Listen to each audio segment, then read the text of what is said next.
Соёлын гавьяат зүтгэлтэн зохиолч Санжин Пүрэв. Тэнгэрийн таван нүдэн.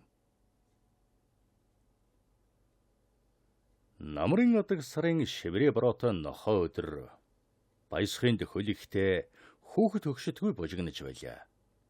Эсгэл унгандан хорогдсон гүү зил сахин зогсон. Энэ саруул сэргэлэн дэнжийг баясах өсгөөс өтлөхөн жаргалан адилсан газар гэж бодно. Өвөлдөн өнтэй зундаан зулагтай хувьтай хүндэл заяасан нутаг гэлцэн энтхийхэн магнай тэнэгэр сэтгэл өөдрөг явдаг бүлгөө. Баясах өөрийгөө халахын өндөргөгийн зан базар богдын ус нутгийг манаж утаа өгүүлж ява ховтон хэмээн өөртөө омогшуу өрөөл түшигтэй амьдарсаар насны таван дээр гарч ар өрөөн ууж ухаанаар болгоож ява амгалан тогтой буурал.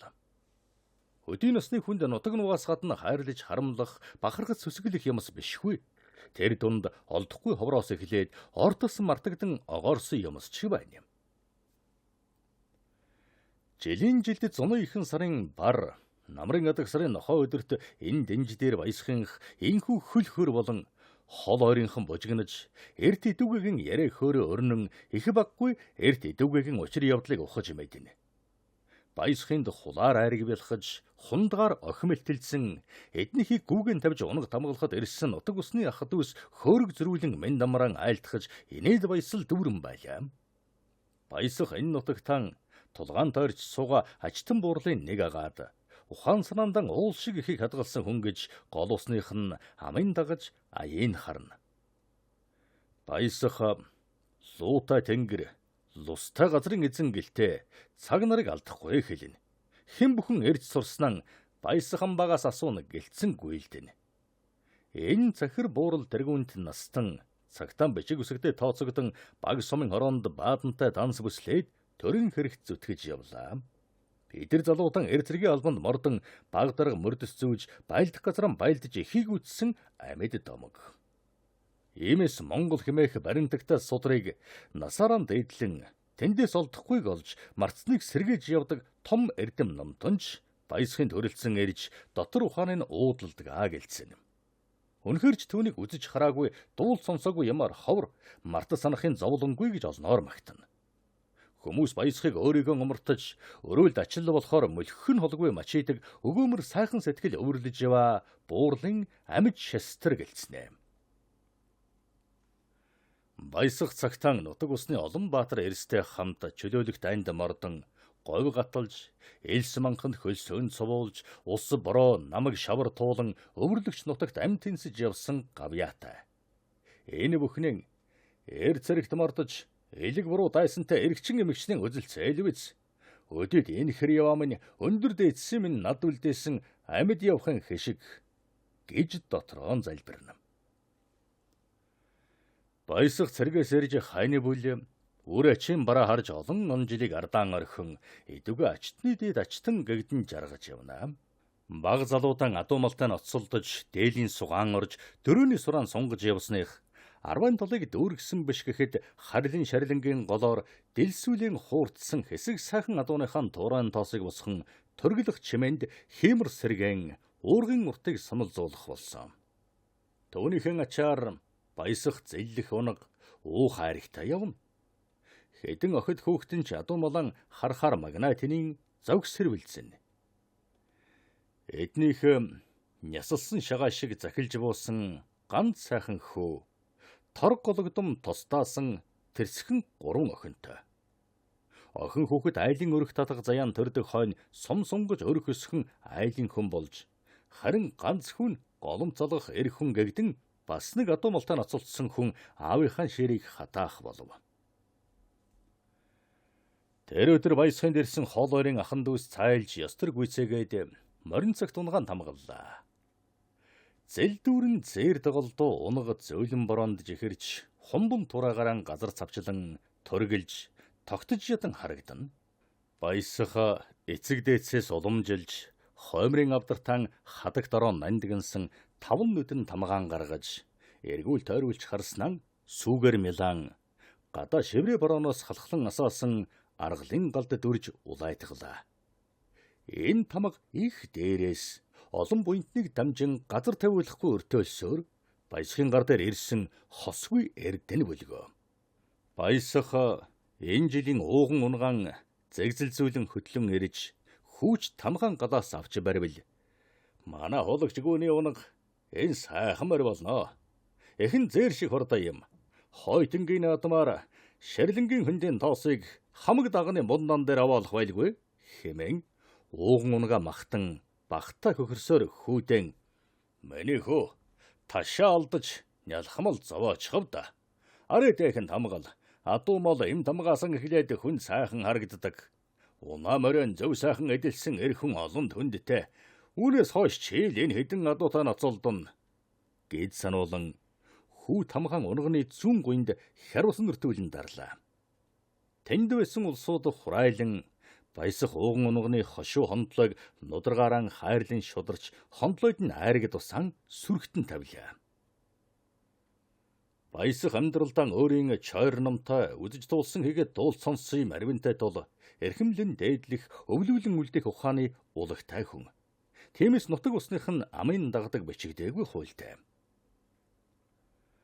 Баясхын хаяаг бараадан жилийн жилд хансдаг бөхтөр бадам гэх хижээлэр дагцан дээр хайсан хуучин бүрхэн засан "Манай амбаач тавхилдэж байна" хэмээн бахад бол баясах хариу сануул хайтай хэг хохирч "Бадам уг нь би чамайг ерөөл айлтгсан болов уу гэсэн харламар чинь балгадаг шимд халамцдаг болоо юу да" гэв. "Амбаа минь би ерөөл хэлэлгүй яахав. Унгаан тамгалсны дараа айлдах юм уу?" гэхэд баясах "Тэг. Одоо ч хүн бүхэл өөртөө таарсан дэг жаяг тогтоодог хойно" хэмээн жирийн боловч цаанаа жаахан чимэгсэн аялгаар хэлв. Тэд өдрийн ихэнх унгаан тамгалан бужигсны эцэстээ бадам дээл хувцаан засч журамлан зэлний ихэн зассан эдээ цагаа уугуулсан арц хүчний ард тухлан цээл явахнаар ерөөл айлтгаж баясагч тэр арц хүчинд дээд тэнгэрээс зарлигдсан гэх эцэг дээдсийн 5 нүдэн эрдэнэ луга тамгаан ариулан хадганд нь ороолоо. Баясах энэ тамгаан мал сүрэг өсөгдөг, чон нохой халдаадаг гэж цаашаах дуртай. Дээд тэнгэрийн зарлагтай хон тэглгүй яхав гэж өөрөө ч түндэн бат итгэдэг хүн. Тэр энэ 5 нүдэн гих өлзийгөө өгсөн хэний өг түүхийн тухай дуул сонссноо хэдэн зууны тэртэгээс нь улбаалан ухаж ярих дуртай. Түүнийг мэдгтэж гаргууд бүр эзэн богд Чингис хааны алтан ураг түүнээс хойш өгөөдөө хаан хийгээд цагаадан улс баг хаатын үеийн зоос чимэглээс эхлээд урдмэн дуулт сонсоогүй хөөрнө.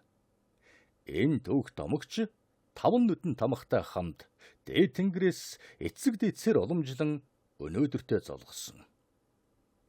Аав нь түүнд юмыг хайрлаж хамгаалъя гэвэл үүхдүүхийг мэдж яв гэдэг байлаа. Одоо баясах тэр үгийг хүүтэн хэлдэг болжээ. Хүн мэдэхгүй юмдан халгаатай гэдэг. Мэдэхгүй юмаа яаж хайрлах вүлээ? Хүмүүний амьдралд мартаж гэхэн аргагүй өөрийн гэх юм олон. Түүний нэг нь энэ 5 нүдэн гэж тэр батлана. Халахын өндөр гэгэн зан базар хотогтын адуун молын энэ өлзийд тамга удам судраар нь дамжин баясахад өвлөгдсөн тул тэр түүнийг тэнгэрийн тамга гэж дотроо маш ихээр бэлгшээн. Энэ эрдэнийн 5 нүдэн гэчний хизэнээс манай Монголын бэлэгдэл болж эд өлөг Дайчин Баатар эрчүүдийн зэр зэвсэг эмс өгтөн өмсгөл зүсгэлийг чимэж ирсэн төвхтэй юм. Монгол хүний ухаанаас гарсан энэ тэнгэрийн хээгэн эцэг дээдс маань манд цавынхан тогоо хариун сангийн бойпор эрдэмэн их судар намын шагал лам хуургын дамрын дарчин дээдлэн бүтэн нандигнаж ирсэн юм. Энэ өөр хэнийч биш зөвхөн манай Монголын дээд тэнгэрийн зарлигдсан бэлэгдэл юм. Тэр бүхэл эр зэрэг амнасан хамгаалах хууйган энэ бөхбат хэгээр сүлжиж дархлан дайн тулаанд ордог байсан. Нэг цаг хэрэгт 4 цагрыг холбож ширээсэн эр зэргийн хууйгт хар дайсны харавсан сум шантарч далайсан элд мохон. Энэ 5 нүдэнгээр эмээл хазараан чимэж эмэс охид ууж унжлаг зүйлтэн хэдэн зуунаар гоёж ирсэн. 5 нүдэн хэн дуртааны дэлдэг юм биш ээ. Тун их ёстой гэдэг. Юан гүрний үеэс зөвхөн Ховлын хааны ордны алтан ургийн эхэстэй эцсэл хэрэгэл хэрэгтэй нандин бэлэгдэл юм. гэж ярихын анх сонсон нутгийнхан гайхацгаалаа. Баясах тэдэнд эзэн богд Чингис хааны алтан ургийн залгамж, өндөр гэгэнтэн Занавазар богдын тухай үлгэр домоглогоо олон сонин сайхныг хуучилнаа. Эрхэмдэд өндөр гэгэнтэн зөвхөн Монгол хүний уран ухаанаа шингээсэн 5 нүдэн хээг сан сүргийнхэн тамга болгон дээдлсэн учрыг хүртэл айлдав. Өндөр гэгэнтнээс харьяа талбат нь сан сүргийн тамгаг ямар хэлбэр дүрстэй байхыг болгоовол богд гэгэнтэн бат бүхэн бэлгэдэл болгон нааши хийдэгвэ. Нааши гэдэг нэг дугуй дотор 4 арваа талбаас 5 нүдэн болохгүй. Үржиж олшир хон бэлгэдэл 5 нүд 4 аймгийн дунд дахигдахын учир сан сүрэг тохирох буюу гэж айлдсан гэдэг. Уран ухаан уужуу дотор хүн ямагт юмны цаад утгыг бодож бэлгшээн. 5 нүдэн энэ утга төгөлдрхээ Монгол хүний ширгэж дундаршгүй ухааны өлжсөй болохын учир альж төрийн өнгөнд олон бүгдээр дээдэлж иржээ. Бүр богд эзэнт Монгол улсын ноёд төшмөдийн зэрэг дэвийг энэ ухааны хэгээр тодорхойлон олгож асан төвхтэй. Хожим хонь манай ардын засаг мандаж тэр улсаа хөгжүүлж дэвжигтэн анхны мөнгө төгөргөндөн 5 нүдэнг талбисан юм шүү дээ гэвээс хүмүүс баясхын насан туршдаа өмчлөн дээдэлсэн тэрхүү тамганы учрыг сая гадарлжээ. Нэг үе богд эцсийн тухай үг зохиолго бол өстэй толгой харалдаг байлаа. Тийм цагт ийм үг дуурвал яанаг санана. Та нар байтугай өөр хүүхэдтэй ч элдв эсийг ярилгүй аман хамхиж явлаа. Энэ багаас манай Монгол улс өндөр дэд хаан Чингис өгөөдөө мөнх гуйг хаан их Юан гүрнийг жолоодсон хувлаас эзэн хаантай байсан гэж сонсон жихэн онгойлголог өссөн. Муухан завгтаа нустан олдог бай гэдэг үгтэй.